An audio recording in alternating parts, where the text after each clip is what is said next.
everyone. Welcome to Wellness Wednesdays with Stephanie. My name is Stephanie Buckland. I'm your host, and I am delighted to be interviewing my new friend, Lisa. Thank you so much, Lisa, for coming on and chatting with me about wellness and healing and some touchy subjects I cannot wait to get into. So, thank you. You're welcome. And if your audience finds us talking in code, they'll understand pretty quickly why. Other because I'm trying to preserve your YouTube channel. Thank you so So I'm much. gonna do whatever we can so you don't get taken down. Um, Awesome. yeah. So I'd love for you to give our audience an introduction, who you are, what you're up to right now, and what kind of magic shows up in the world as a result. Oh wow, that's a loaded question. My name is Lisa Schemelhorn, and I am a certified hypnotherapist, master practitioner in NLP, Neuro Linguistic program. I call myself a mindset coach. I'm also a why coach, and I've studied all kinds of metaphysical things around the world. I've studied shamanism and energy medicine, and it's been an amazing journey because I started out 25 years ago. I was suicidal. I didn't want to be here anymore, and I knew I wasn't going to do anything, but I couldn't find anyone who was able to help me. And I was going from therapist to therapist, sometimes 2 to 3 times a week, and no one was helping me. And someone suggested a hypnotist, and I was like, "Doesn't that make you quack like a duck? Like, who does that?" But I didn't realize that there was a therapeutic use for hypnosis, not just the stage hypnotists that make people do silly things.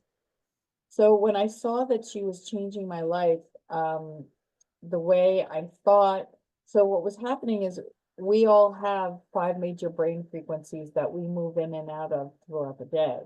Right now we're in beta, but we have information that's stored in these lower frequencies, these big wide waves. So something that someone said to us when we were a child stays with us and it's unconscious, a trauma that we experience. We even inherit ancestral beliefs Yep. through the science of epigenetics, and I can talk a whole bunch about that. Uh, so there's all kinds of beliefs. So the name of I wrote a book, it's a best-selling book called And Every Belief is a Lie. And if you look at the word belief, the word lie is in the middle of it. And it's really amazing how much we live our lives um, living vicariously through other people. How many of us don't even know what our own beliefs are until we come up against something, and then it feels like torture because we don't want to let other people down. We don't want to leave a job, that perfect life that we're supposed to have, the, 2.3 children and the job and all of that. And all of a sudden you're not feeling fulfilled. So, I was going through that myself, and I wanted to become the person I was looking for 25 years ago because there had to be other answers. So many people wanted me to take medication, and I just wasn't there. And it doesn't mean that it doesn't serve people, it does. But for me, it felt like I would be slowing down the process because I felt like I needed to do that internal dive to figure out what was taking me down that dark that dark hole. Yeah. Wow. Yeah, it's quite a journey. You know, I understand. I had some serious depression as a young person, and for my journey, I had carpal tunnel syndrome, and in both hands. And there was a moment during that, like the physical therapy after the surgery, where I realized, like, what on earth am I going to do for the rest of my life? If I Mm, can't use my hands, what can I do? And it was like this existential crisis at age 28. An existential crisis that was like, can I even live this life without my hands? And I came upon some very interesting concepts and ways that I could live that would allow me to wow. work using my mind and not my hands. And hypnotherapy was one of those things that you can, or Wow. psychotherapy or coaching, or, something where you talk to somebody, or talk them through something, that the therapy itself becomes the work. And then I thought, but chart notes.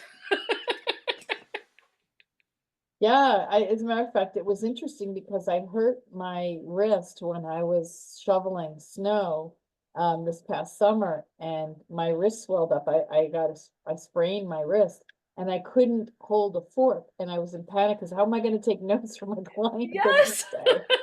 So you still, Yes. no matter what, you brought me back to Song of Cat Stevens, Moonshadow. Probably too young for that, but yeah, if you don't have your eyes, you don't have your teeth, if you don't have your legs, what would you do? And that is a profound question. But people, Yeah, we're resilient people. We always find ways to work around it. we And it looks truly like you are. use your So hands now. I can. I'm still slightly limited, but I use my hands. I learned yoga, and yoga was a big answer for me. Wow. What I realized, and still to this day, I struggle with posture and like how I Mhm. hold my body. And I think that a lot of my pain was largely because of the hunched shoulders and like pushing down. And so now it's like a daily practice pulling myself back and getting back into my body and sitting up That's straight. huge. Yes. Yes. So, tangent, I would love to hear a little bit more about your journey and what led you into the spiritual aspects that you have studied, the energy medicine and shamanism and that curiosity. Where did it shift? Do you remember? So as I went through the hypnosis training, what happened was the woman who trained me was a hypnotist, NLP, master NLP. She was studying mediumship and she was a Reiki master. So I Ah, was like, I want to be like her. all of the things. All of those things. And then I studied all of those things and I was like, okay, now I have to figure out who I am. And there were a lot of miracles that happened in my life around these when you get on that synchronistic path. For Yes. instance, I had taken my Reiki 1 and my Reiki 2 courses, and I was in someone's waiting room, and there was a Reiki magazine sitting there, and I flipped it open, and on the first page it said, "Get your Reiki master at Stonehenge." And something called me, and I called the number, and I booked it. And then I called my then husband, and I said, I'm going to England for 5 days to get my Reiki master. And he's like, isn't that something you can do around here? And I was like, yeah, I could, but not much, that's a whole different experience. So what happened was I had to fly at the time I was living in Boston, and I had to fly from Boston to Newark, New Jersey, and then Newark to Bristol. Mhm. And what happened was I was afraid to drive on the opposite side of the road because the English countryside has rotaries. And to navigate constant rotaries on the other side of the road, and I didn't have a GP, GPSs weren't that great either. So I was like, how am I going to navigate this? So I said a prayer and I decided that I would wait until I got to the airport in Bristol, England, before I made a decision. I was sitting in Newark Airport, and this stranger walks up to me and said, are you going to get your Reiki master at Stonehenge? And I was like, well, what? Do I have like a flashing sign on my forehead? And I started to laugh, and I was like, yeah, as a matter of fact, I am. She said, I rented a car and I'm looking for a navigator. Would you be willing to come in the car with me?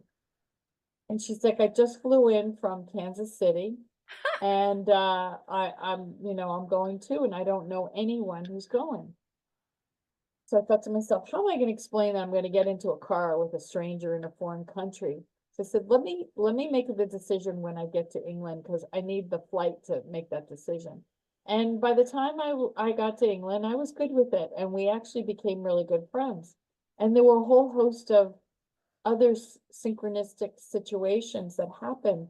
For instance, the woman who trained me in hypnosis was a former Episcopal nun, and she had a relationship with Mother Mary, and she did a lot of pilgrimages to Medjugorje.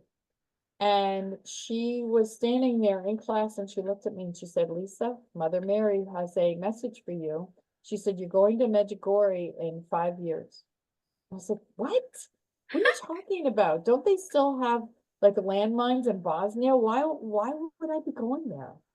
So 4 years later, I spoke to my then husband and I said, for our 20th wedding anniversary, would you be willing to go on a trip to Europe? And he said, yes, if I would be willing to do it on the back of a motorcycle. So he's like, you do your research, I'll do mine, we'll figure out where we're gonna go. He comes back from a motorcycle trip and hands me a brochure and he said, this is where we're going, Croatia, Slovenia, and Bosnia. And 5 years to the month, I was in Medjugorje, and there was a whole day of miracles that happened around that. And these kinds of things happen to me on a regular basis. Yeah, it was pretty amazing.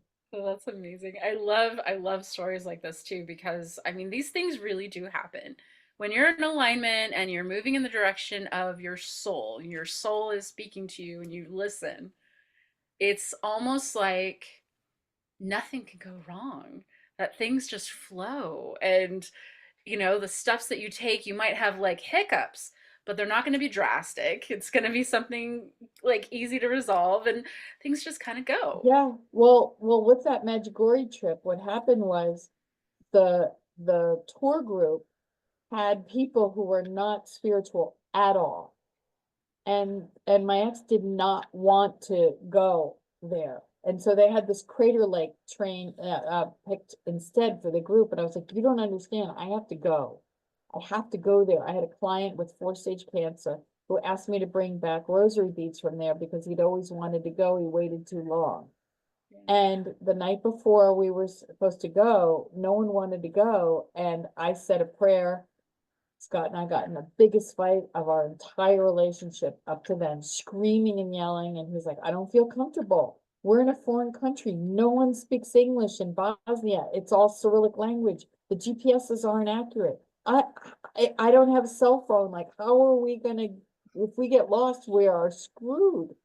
And I was like, no, we're going. So I said a prayer and I said to Mother Mary, and I gave her a list when I went to bed. I gave her this huge long list and I said to her, if I'm meant to go, make it easy and effortless for him.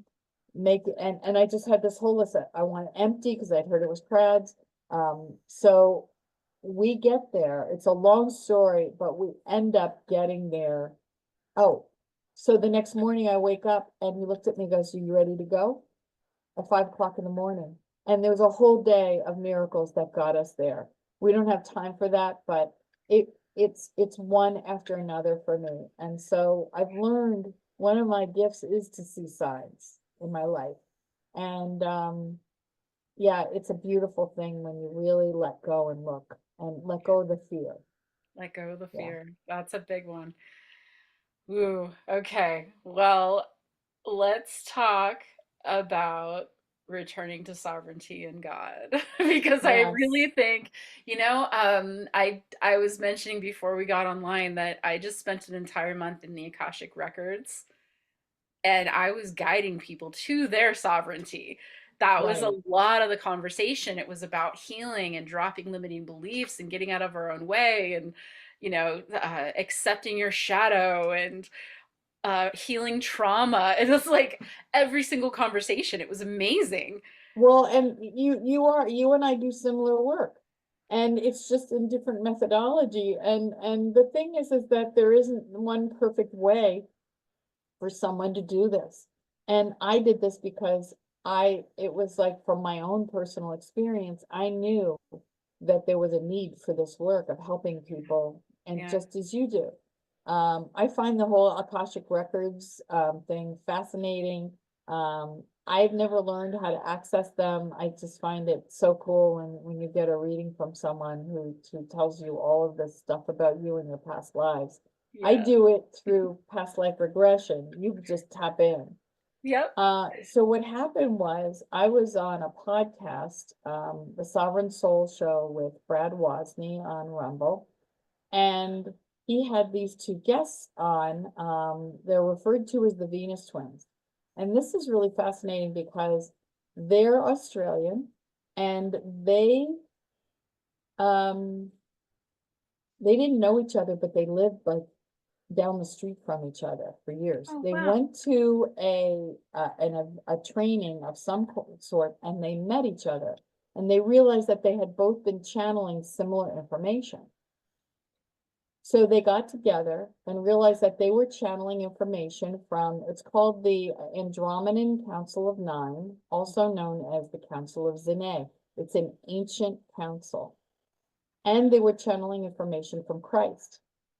And they downloaded a healing. But this is a different kind of healing because what it does, it's specific, and I'm going to get, I'm going to speak in code so we don't take down your, your YouTube channel. But Hmm. for those people who got this thing in the arm, um, who are, many are experiencing side effects, making them sick. There's all kinds of things that are happening, blood clots, um, many different things. Yes. So what also is happening is we're finding, so I said, I need to do this training. I don't know why, but I'm really drawn to do this training. So I did.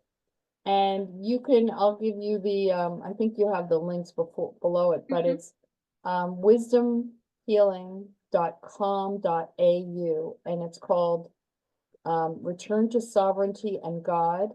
And it's the Venus twins, it's their healing. And it's based in Reiki too. So you can do this um at home and take your time. If you don't have Reiki training, you can they include Reiki training in this now. That was just added. Beautiful. So it's a beautiful, I had an activation while I did it, and it was really profound for me. And it's changed my life. Just doing the course changed my life. So I started working with people, and I was getting anecdotal evidence, the before and after the healing. There's a 10-day detox that happens. And some people may get a headache, some people may get a little flu-like symptoms. Some people, I had one person who had the runs for like 4 hours. And you know, it's purging and moving out of their system. And I'm going to tell you I'm going to tell you a story, two stories about two people who I ended up doing these healings with, because what happened was I wanted proof. I wanted proof of what I was accomplishing. Because if someone asked me, how do I know? I'm like, I know what I'm doing, but I can't prove it. Right. So I found out I have a friend who's a functional medicine specialist, and I asked her, what could I use to be able to tell before and after this healing? And she said, there's something called a dark field microscopy. And so there's a dark field microscope, and it takes your live blood, and you can see it swimming around. You see your red blood cells and your white blood cells swimming around. It's actually cool to watch. Now, I live in the state of Vermont.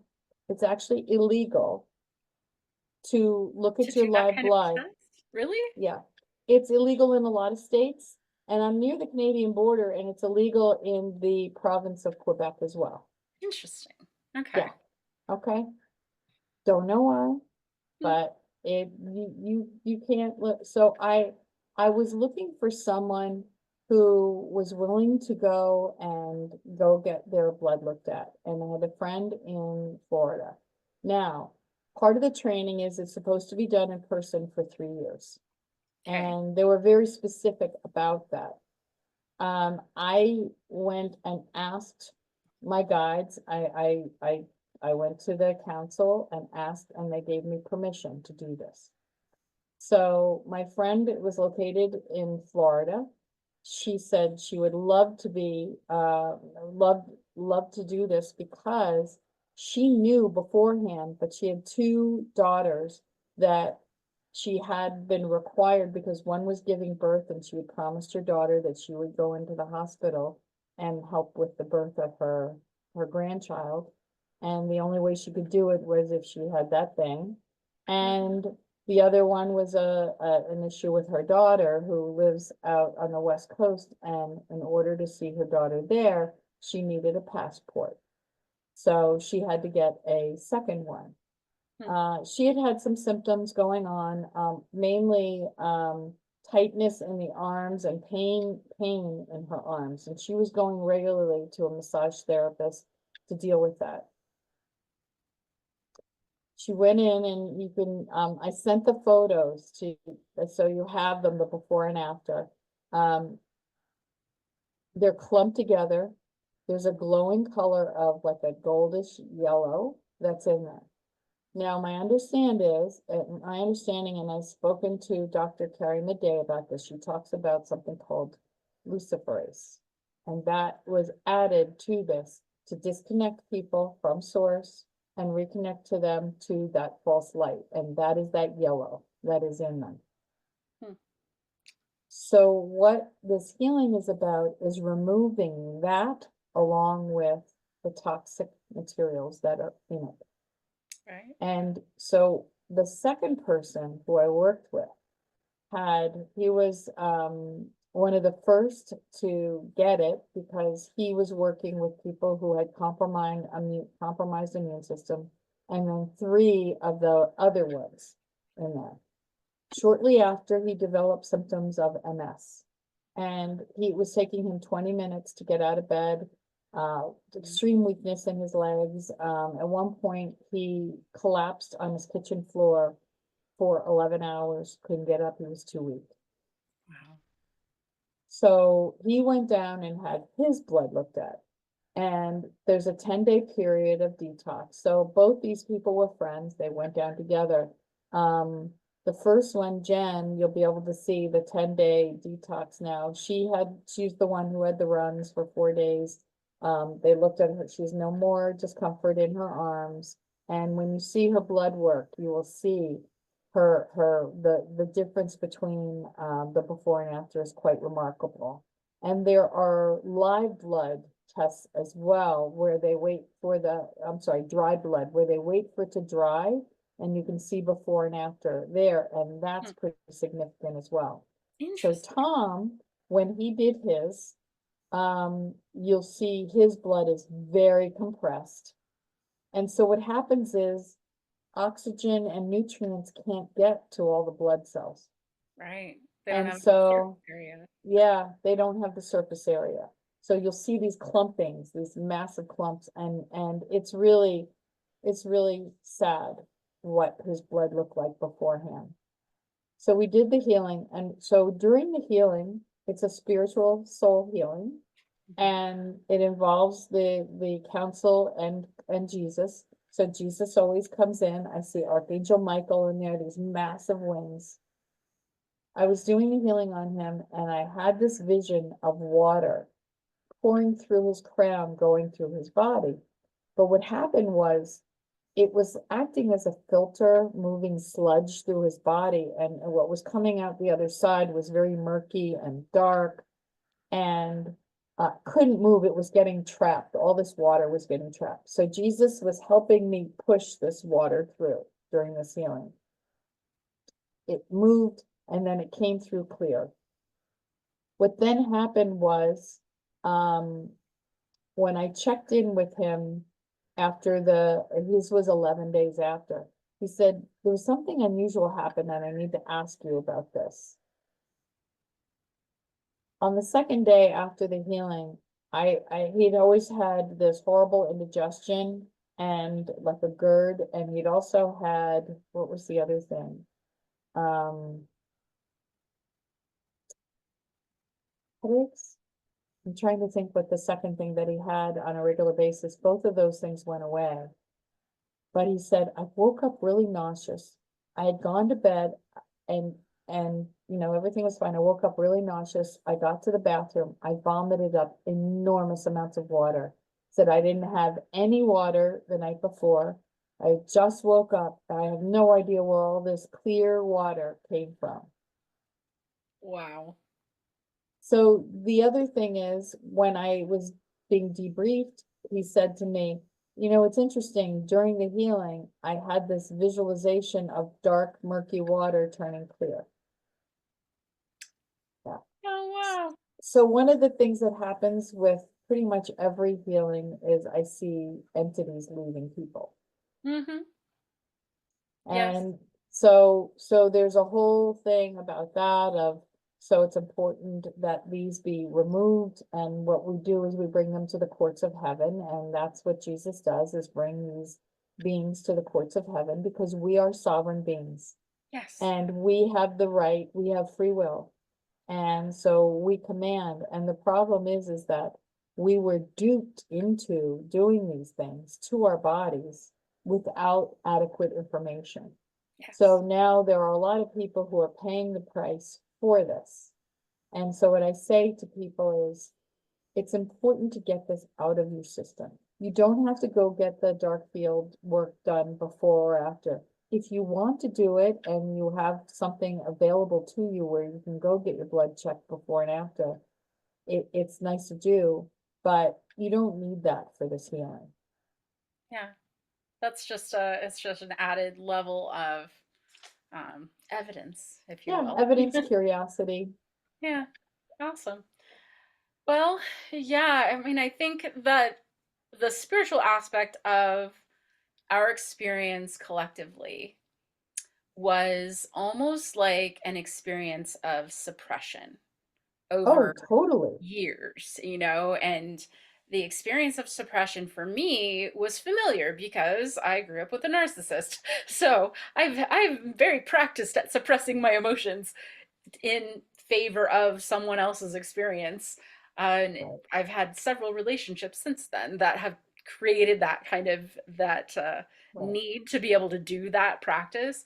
Not a healthy practice. In fact, the research I've done, I've read that women who commonly suppress their emotions will experience autoimmune system illnesses Well, later in life yes, because the I body cannot handle suppression. We need to process. And we I are think a we lot are of meant, people, yeah, sorry. We are meant yeah, to experience emotions. And so it's about getting tools because we're not taught. yeah, We're taught, men are taught big boys don't cry. right. Who made that up? I Who have no said idea. that? Some guy who wrote a song, right?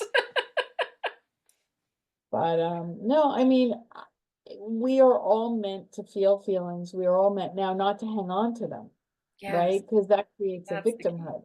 So Exactly. it's about calling it in, owning it, processing it, and letting it go. Yes. And that's a skill. That's a skill. And that's a big thing that I do with people, is teaching them how to release those feelings, because it's not that you're never going to feel those feelings again, but you have to process it in a way so you can manage and learn. You have the wisdom. You get the Yeah, wisdom from it. definitely. I mean, and that has been my biggest concern after the last few years of our experience of suffering. It's like, where is the healing? And that's essentially what we're up to, is building up all of the healers so that they can be Right. effective in this process. One of my friends was talking about the complex trauma that was Hmm. experienced during this time, and then she also talked about that we're still feeling this need to stay isolated, and it's because of our nervous system dysregulation, that our nervous system's all out of whack because of all of that experience of suppressing our emotions and being all alone, not being able to process and deal with things. And so it's almost like there's so many different levels of healing that need to happen. That's interesting because I didn't even think about that. It was interesting because I've always been an extrovert. And what I learned was I actually enjoy, because there were all these memes that went around about all these extroverts that were finally, all the introverts were so happy because they were Right. home alone and they didn't have to be around all those people, and the extroverts were suffering. I actually discovered that I actually enjoyed being alone. That was a huge lesson for me. Wow. But I also was aware of what was going on. It was like a thing, like I knew instantly this was not a thing. Yeah, me But too. but for children, um, and people who really embrace that whole situation, um, we have to forgive. And this is one of the greatest lessons that we need to do, is forgive and embrace and love them. Yep. Because if you hold on to resentments, it's like swallowing a poison pill, expecting the other person to die. And you are the one who's going to suffer from it, not Definitely. them. Yep. Yep. Man, yes. Well, what an amazing conversation, Lisa. Thank you so much. I, is there anything else that you'd like to share? Do you want to talk a little bit more about your book? Yeah, it was interesting because we just talked about forgiveness because Yeah. for 15 years I was trying to write this book. And I realized that, and I had psychics, I had three psychics go, "Where's your book? Where's your book?" I'm like, "What are you talking about? What do I have to write?" I have no book. I had no book inside of me, and I was so very insecure because as a child, I had undiagnosed learning disabilities. So everyone was reading and writing and doing their math, and I could not. And if you don't have a foundation, then you can't keep up with everyone. So I spent year after year in summer school. I had very low self-esteem, and that was really what built everything up for my not wanting to be here anymore because I felt Yeah. worthless. Right, right. So the process in the book is really about my own process of how I used all of these healing techniques, my own stories of self-discovery. I tried to make it really simple. Like people will say to me, I feel like I'm sitting across from you having a conversation, in your living room. And I tried to make it really easy with some exercises or questions to go through as well. But what happened was in that process, it was very cathartic. And what I realized is that I had been struggling writing this. I had to forgive myself. I had to forgive myself for beating myself up. I had others to forgive. I had a list like this thick. And what I did was I was part of a Ho'oponopono group, which is an ancient Hawaiian Love form it. of prayer, forgiveness Yeah. prayer. And I was doing these prayers every night. And we would meet every week, and miracles were happening in people's lives. And at one point, someone who I hadn't spoken to in 14 years contacted me. They were one of the people on my list and said, "I miss you. I've noticed things have changed between us." We had not spoken. "I noticed things have changed between us. How can I get you back in my life? And let's make that happen." Now, Huh. I never heard of, "I'm sorry." There was never anything because I didn't need it anymore because I was truly in that place of Yeah. peace. And this is how you know, because when you hear people, I've had people go, "I've already forgiven them." And I'm like, "Really? Are you Really? You've sure? forgiven them? Are you sure?" When you don't get triggered anymore by these people, then you know you have truly forgiven them. And once I did that, and once I forgave myself, it was like I was going down this highway with these giant granite boulders in front of me. And the forgiveness work was moving these boulders one by one out of my way. And then at the end of the road was my book. And suddenly I sat there 5 months just poured out of me. Wow. And then it became a bestseller in the first week. And it was remarkable, but it's when you finally follow your dreams and follow and face those fears. And I will tell you, and the first chapter in my book talks about it. I walked 40 feet of red hot coals in order to leave a marriage that I was terrified. I thought, if I can do this, I can do anything. Mm-hmm. And I did not get scorched at all. We are that powerful and we can do so much. This healing is the power of prayer. And I Yes. will tell you that you must believe in a higher power for this to work.